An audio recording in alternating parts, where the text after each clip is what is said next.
বাবা, এইখানে বাবা আছে, বাবা থাপ্পড় খায়া সারাদিন বাড়িতে ফিরে, কাউকে বলে না।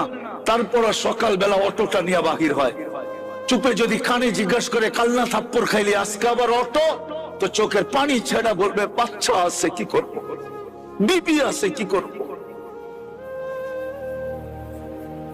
বাচ্চা আছে কি করব, বিবি আছে কি করব। তুমি জানো না তোমার বাবা তোমাকে কি কষ্ট সহ্য করে পালছে। একজনও তো তোমরা হাত উঠাইতে পারলা না। তুমি চোখ বড় করো মানে আরশ কাঁপায় দাও। উচিত ছিল তোমাকে জমিন গিলা ফেলানো, কিন্তু কেন গিলে না? মুহাম্মদুর রাসূলুল্লাহ সাল্লাল্লাহু আলাইহি ওয়াসাল্লাম দোয়া করে বলছিল, আল্লাহ আমার উম্মতকে সমূলে ধ্বংস করেন না। কোন উম্মতের কাহিনী তো দেখি না, সবই তো সমূলে ধ্বংস করে দিবেন, আমার উম্মতকে ধ্বংস করে দিবেন। তা আল্লাহ বলছে, বন্ধু আপনার উম্মতকে করব না, আমি অঙ্গীকার করতেছি, যা খুশি তা করুক, আমি সমূলে ধ্বংস করব না। এই জন্য তুমি বেঁচে আসো। যুবক, তোমাদের পায়ে হাত দিয়া বলি, তোমরা একজন হাত উঠায় বলো যে আমি মা বাবার সাথে চোখ গরম করা কথা বলি না। একজন হাত উঠায় বলো। চ্যালেঞ্জ যদি তোমরা একজন হাত উঠায় বলতে পারো যে আমি মা বাবার সাথে কর্কশ ভাষায় কথা বলি না, চোখ বড় করে কথা বলি না, মা বাবাকে ধমকায় বলি না, একজন হাত উঠায় আমাকে দেখাও।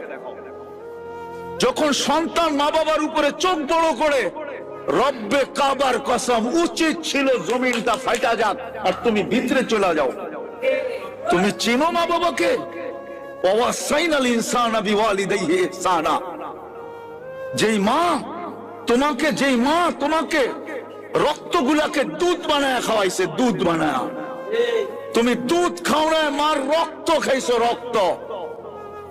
যতদিন পর্যন্ত মা বাচ্চাকে দুধ খাওয়ায় হিমোগ্লোবিন বাড়ে না, ডাক্তার থাকলে আমার কাছে আসো, যতদিন দুধ খাওয়ায় ততদিন হিমোগ্লোবিন বাড়ে না। হিমোগ্লোবিন রক্তের কারণে বাড়ে, কেননা বাচ্চা খায়া ফেলে, কোত্থেকে বাড়বে? যে রসুলের কারণে এত বড় মর্যাদা পেলাম, যে রসুলের কারণে এত বড় সুযোগ পেলাম, যে রসুলের কারণে এত বেশি স্যাক্রিফাইস পাইলাম, যে রসুলের কারণে এত কিছু পাইলাম, আমরা উম্মত দাবি করি, ওই রসুলের আদর্শ কতটুকু মানি? বলো বলো। ওই রসুল তো শুধু কাঁদে নাই, দুনিয়াতে থাকতে কাঁদে নাই, দুনিয়া থেকে যাওয়ার সময় কাঁদতে ছিল, এখনো কবরে কাঁদতেছে, এখনো কবরে কাঁদে, এখনো। রব্বে কাবার কসম, এখনো কবরে কাঁদে। আবু